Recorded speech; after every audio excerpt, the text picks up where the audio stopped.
Hey, what's up, people? Alright. Hi, Rachel. This is Kurt S. Slinger, otherwise known as the Reverend Rip Scallion, non-skating official for the Windy City Rollers. And since I have some friends from overseas who are trying to get into this roller derby business and want to know how it works, I'm putting together this little video to explain. I suggest that you find other more properly made videos out there, because they'll probably do a better job. But since this one has a personal touch for some of my friends, here we go. So this is a roller derby track, sort of. It's not the actual dimensions, but it gives you the basic idea. So each team starts off with, in general, 4 blockers. So 4 blockers for each team, and then 1 jammer for each team. The jammers, you'll see, they'll have the stars on their helmets. Alright? So, for each sort of go, or each turn, you'll have, it's called 1 jam. And each jam lasts 2 minutes. At the beginning of the jam, they blow the whistle, and then the blockers, they all start moving. And, those are the colors! Get back on there! No, get back on there. So the blockers start going, and they're all jockeying for position. They're trying to get ahead of each other, beside each other, trying to make their little play, make a wall, whatnot, right? And then, when they all cross their start line, then the jammers start. The second whistle goes, so there's a 1 whistle, beep, and then the blockers go, and then the second whistle, beep, beep, and then the jammers go. Right? So the jammers are trying to get through the pack, and then the first jammer that, the first jammer that passes through, that makes the first pass, that gets out of the pack first, they become the lead jammer, and that's a very good thing. So we've got green, there's the lead jammer here, and then red, they got out of the pack, but they weren't first, so they're nothing. Now, lead jammer is very special, because when you're lead jammer, you can stop the jam at any time you want by placing your hands on your hips, right? Touching your hips with your hands, and then that calls off the jam. So it could end before 2 minutes if you like. So lead jammer comes around. So 1 pass, the first pass determines the lead jammer, and then at the same time all the blockers, they're continuing on, they're skating around the track, blah blah blah, they keep going. And then as the jammers come around for, maybe they're not that slow, but anyway, they keep going around the track. As the jammers come around for the second pass, that's the scoring pass. So for each blocker of the other team that the jammer passes, let's spread these out a little bit more so that it's more clear. Stay on their colors. And then you come around here. Although that's cutting the track, that's bad, really. They need to stay inside the track. But so for each blocker that, oh, the star fell off for the jammer. For each blocker that the jammer passes, that's 1 point. You get a point for each blocker. And then there's 2 points. There's 2 blockers passed, and then we come around 3rd blocker for 3 points, and then 4th blocker 4 points. Now, having gotten all those points, often the jammer will try to call off the jam before the other jammer gets to pass the other blocker, so that because the other jammer could score points, even though they're not lead jammer, it's their second pass as well, so they could score 1 point, 2 points, and then call it off, and so maybe the other jammer gets 2 points.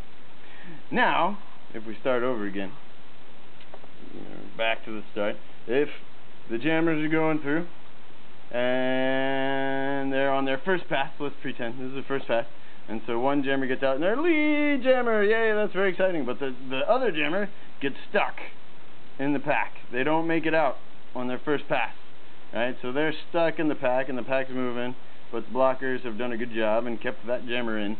Now the other jammers, as this jammer is coming around, if the track doesn't move, as they come in, they can pass 1 blocker, 2 points.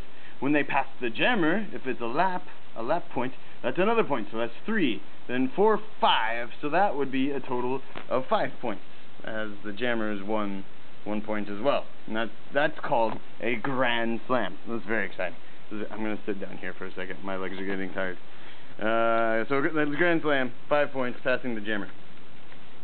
Now, what also going to happen is that there could be a penalty. So penalties happen for a number of reasons. There are a whole lot of penalties, so it's really hard to tell you all of them.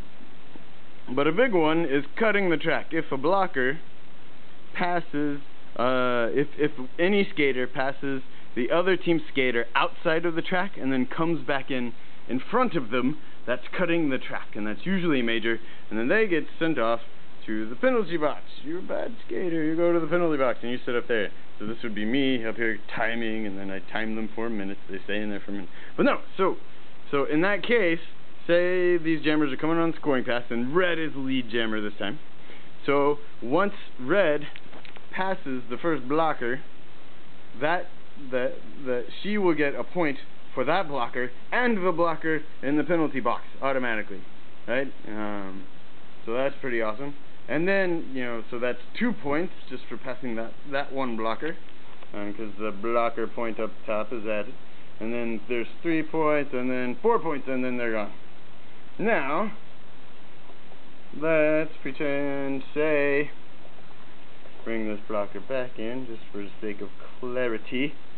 Now, you asked about a free kick. What might be something like a free kick? We call it a power jam.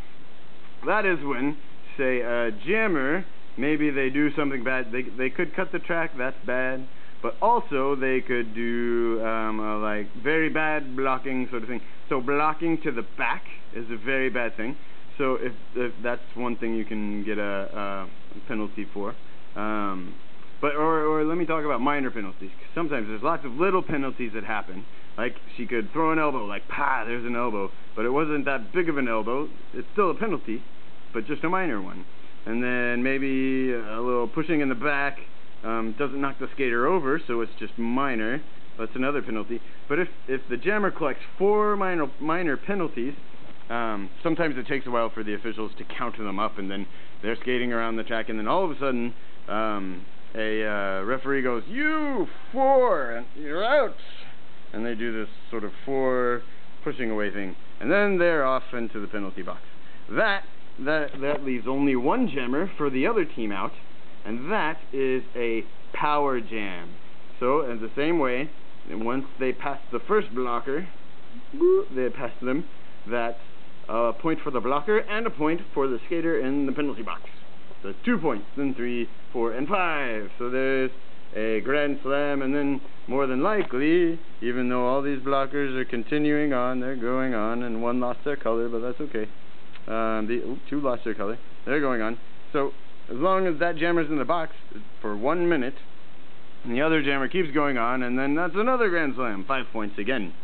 Right? And so they just keep on going around. Everybody's going around. Everybody continues around the track until either 2 minutes is up, or the jammer does the hands on the hips, and then that calls off the jam. That's what we'll leave you for now. Hope that's a good beginning.